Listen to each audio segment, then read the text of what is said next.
In today's video, I'm going to teach you how to do a strike-through in Docusign. Whether you're new to the software or just looking to polish your skills, this guide will help you efficiently apply a strike-through to your documents with ease.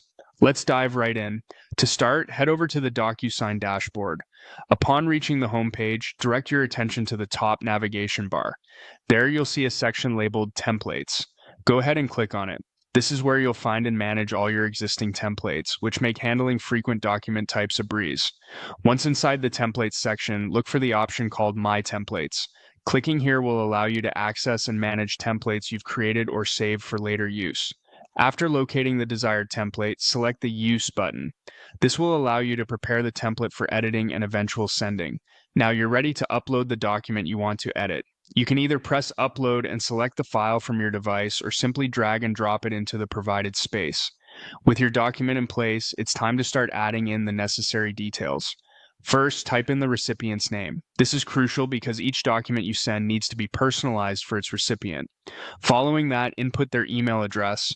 Ensure that it's accurate to avoid any misdelivery. Next, add a subject line. This acts as the title of the email your recipient will receive and should briefly summarize the document's purpose. Then, proceed to type out your message in the provided space. Be concise but clear, ensuring your recipient understands the document's intent and any action required of them. With all the details in place, locate and click the Next button. This action moves you to a different interface where you can further prepare your document.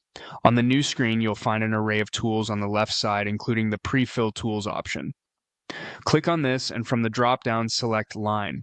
This tool is our gateway to creating a strike-through effect on your document. Once you've selected the line tool, you'll need to click and drag it over the text in your document that you wish to strike through. If you need to adjust the line's appearance, do so until you achieve the desired look.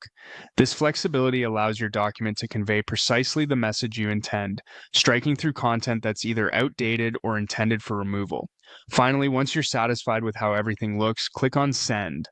This last step will dispatch your document to the specified recipient. And there you go. You've successfully added a strike-through in Docusign. With these steps, you're well on your way to mastering document customization in Docusign. Thanks for watching, and be sure to check back for more helpful tutorials.